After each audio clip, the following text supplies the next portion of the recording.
আসসালামু আলাইকুম প্রিয় দর্শক, আশা করছি সবাই ভালো আছেন, সুস্থ আছেন। আমন্ত্রণ জানাচ্ছি নতুন আরেকটি ভিডিও দেখার জন্য। আজকে আমি আপনাদের সাথে একটা ভিন্ন ধরনের কোরমা রেসিপি শেয়ার করব। আজকে তৈরি করব ইলিশ মাছের কোরমা। এটা তৈরি করা খুবই সহজ আর এটা খেতেও অসম্ভব মজার। তবে আপনি চাইলে যে কোনো মাছ দিয়ে এই কোরমা রেসিপিটি তৈরি করতে পারবেন। অনেক অল্প সময়ে আর কম মশলায় কোরমা রান্নাটা করা সম্ভব। তাই আশা করছি আজকের এই ইলিশ কোরমা রেসিপিটি আপনাদের ভালো লাগবে। রেসিপিটি ভালো লাগলে আমার ইউটিউব চ্যানেলটি সাবস্ক্রাইব করে দিবেন আর চাইলে ফেসবুক পেজটিও ফলো করে দিতে পারেন। আজকের ইলিশ কোরমাটি রান্নার জন্য এখানে আমি একটি ইলিশ মাছ নিয়েছি, যেটার ওজন 700 থেকে 800 গ্রাম হবে। আর ইলিশ কোরমাটা যেহেতু মাছটা না ভেজে রান্না করা হয়, তাই এইরকম একটু মোটা করে কেটে নিলেই রান্না করতে সুবিধা। তো আমি মাছটা একটু মোটা করে কেটে নিয়েছি, সাইডে দেখতেই পাচ্ছেন। কোরমাটা রান্নার জন্য এখানে আমি একটা ইলিশ মাছ কেটে 6 পিস নিয়ে নিয়েছি। মাছটা খুব সুন্দর করে আমি পরিষ্কার করে ধুয়ে নিয়েছি। এখন এই কোরমা রান্নার জন্য আমি ফার্স্টে মাছগুলো ম্যারিনেট করে নিব। আর এই কোরমাটি রান্নার জন্য এখানে আমি টক দই নিয়েছি 6 চামচ। আমি যেহেতু 6 পিস মাছ নিয়েছি, তাই আমি 6 চামচ টক দই দিয়েছি। এরপর নিয়েছি নারকেলের দুধ 1 কাপ, আর নিয়েছি 10-12টা কাজু বাদাম এবং কয়েকটা কিশমিশ একসাথে পানি সব বেটে নিয়েছি। তারপর নিয়েছি 1/3 কাপ পেঁয়াজ বাটা, আর নিয়েছি কিছুটা পেঁয়াজ বেরেস্তা। তবে আপনারা চাইলে পেঁয়াজ কুচি দিয়েও কোরমাটা রান্না করতে পারেন, আর গ্রেভির জন্য কিছুটা পেঁয়াজ বাটা অবশ্য দিলে ভালো হয়। তো মাছগুলো আমি ফার্স্টে ম্যারিনেট করে নিব। তো বড় একটা বোল নিয়ে নিয়েছি, এখানে আমি প্রথমে টক দইটা দিয়ে দিলাম। তারপর অ্যাড করছি বাদাম এবং কিশমিশ বাটা। এরপর দিয়ে দিলাম পেঁয়াজ বাটা, আর সামান্য টেস্টের জন্য দিয়ে দিচ্ছি 1 চামচ টমেটো সস। কালারটা একটু সুন্দর আসার জন্য দিয়ে দিলাম 1 চামচ মরিচের গুঁড়া। আর টক ভাবটা ব্যালেন্স করার জন্য দিয়ে দিচ্ছি 1 চামচ চিনি। এবার দিয়ে দিলাম সামান্য পরিমাণে বেরেস্তা। আর মশলাটা মাখানোর সময় পেঁয়াজ বেরেস্তাটা এইভাবে একটু ভেঙে দিচ্ছি। মশলাটা একটু মাখিয়ে নেওয়ার পর দিয়ে দিচ্ছি স্বাদ মতো লবণ। এখন আরও কিছুক্ষণ মশলাটা ভালো মতো মিক্সড করে নিয়ে আমি মাছগুলো দিয়ে দিচ্ছি। মাছগুলো ম্যারিনেট করে আমি 10 মিনিট মতন রেখে দিব। বেশিক্ষণ রাখার দরকার নেই, যেহেতু ইলিশ মাছটা বেশ নরম মাছ, তো বেশিক্ষণ ম্যারিনেট করে রাখতে হবে না। 10 মিনিট পরে আমি মাছগুলো তুলে নেব। আর ইলিশ মাছ ছাড়াও কিন্তু সেম প্রসেসে অন্য মাছ দিয়েও কোরমাটা করা যাবে।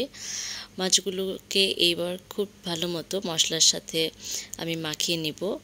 আর ইলিশ মাছ যেহেতু অনেক নরম, তাই বেশি সময় ম্যারিনেট করে রাখতে হবে না। এইভাবে ম্যারিনেট করে আমি 10 মিনিট মতন রেস্টে রেখে দিব। 10 মিনিট পর মশলায় ম্যারিনেট করা মাছগুলোকে এইভাবে মশলা থেকে ছাড়িয়ে নিয়ে আলাদা করে তুলে রাখছি।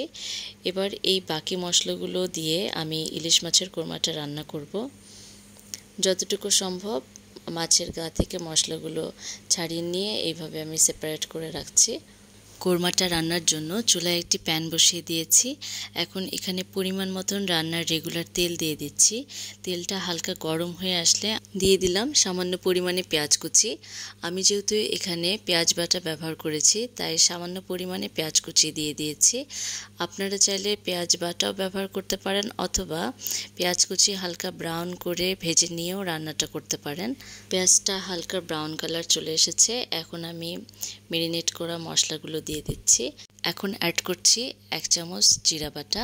জিরা বাটাটা আমি ম্যারিনেশনের সময় ব্যবহার করিনি, তাই এখন দিয়ে মশলার সাথে ভালো মতো কষিয়ে নিব। আর ইলিশ মাছ যেহেতু অনেক নরম মাছ, তাই মাছটা দেওয়ার আগে মশলাটা ভালো মতো কষিয়ে নিতে হবে। মশলাটা ভালো মতো কষানোর জন্য মশলার বাটিটা ধুয়ে আমি এখানে 1/2 কাপের মতন পানি অ্যাড করছি। মশলাটা সুন্দর মতন আমি কষিয়ে নিব মাছটা দেওয়ার আগে। এখন এই কষানোর সময় আমি আরও কিছুটা পেঁয়াজ বেরেস্তা দিয়ে দিলাম। এরপর চুলার আঁচটা মিডিয়াম ফ্লেমে রেখে আমি টাইম নিয়ে মশলাটা একটু কষিয়ে নিচ্ছি। বেরেস্তা দেওয়ার পর আমি দিয়ে দিলাম কয়েকটা কাঁচামরিচ। কাঁচামরিচটা আমি চিড়ে দিয়েছি। মশলাগুলো ভালো মতো কষানোর পর যখন উপরে এই রকম তেলগুলো ভেসে উঠবে, তখন মাছগুলো এইভাবে বিছিয়ে দিব। আর রান্নার জন্য পাত্রটা এরকম একটু ফ্ল্যাট হলেই ভালো, তাহলে সমানভাবে মাছগুলো বিছিয়ে রান্না করা যায়। ট্রেডিশনাল ওয়েতে কোরমা রান্নার জন্য কিন্তু নারকেলের দুধটাই ব্যবহার করা হয়ে থাকে। তো আজকে আমি কোরমা রান্নার জন্য নারকেলের দুধ ব্যবহার করেছি। এখন আমি দিয়ে দিলাম 1 কাপের মতো নারকেল দুধ। আপনারা চাইলে নারকেল দুধের পরিবর্তে গুঁড়ো দুধ গুলে নিয়ে ব্যবহার করতে পারেন, অথবা গরুর দুধ জাল দিয়ে ব্যবহার করতে পারেন। এবার চুলার আঁচটি মিডিয়াম করে দিয়ে ঢাকনা দিয়ে ঢেকে মাছগুলো রান্না করব 5 মিনিট। 5 মিনিট পর ঢাকনাটা খুলে মাছগুলো উল্টে দিয়ে আরও 5 মিনিট ঢেকে রান্না করে নিব। তবে খুব সাবধানে মাছগুলো উল্টে দিতে হবে, আর বেশি নাড়াচাড়ার ফলে মাছগুলো ভেঙে যেতে পারে, তাই সাবধানে মাছগুলো উল্টে দিতে হবে।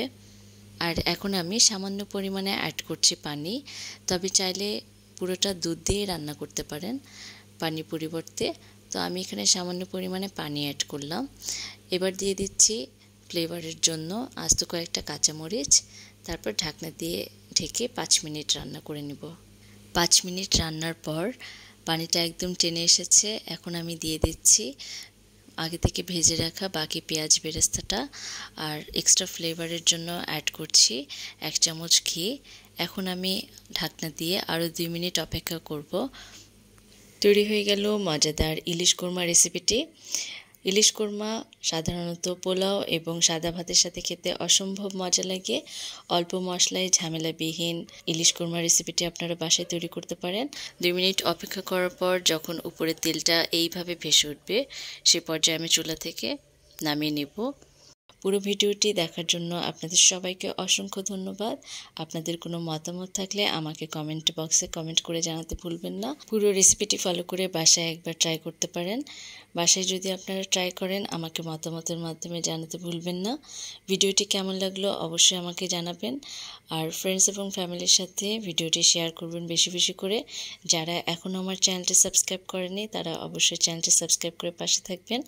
চাইলে আমার ফেসবুক পেজটিও ফলো করে দিতে পারেন। আমি ডেসক্রিপশন বক্সে ফেসবুক পেজের লিঙ্কটি দিয়ে দিব।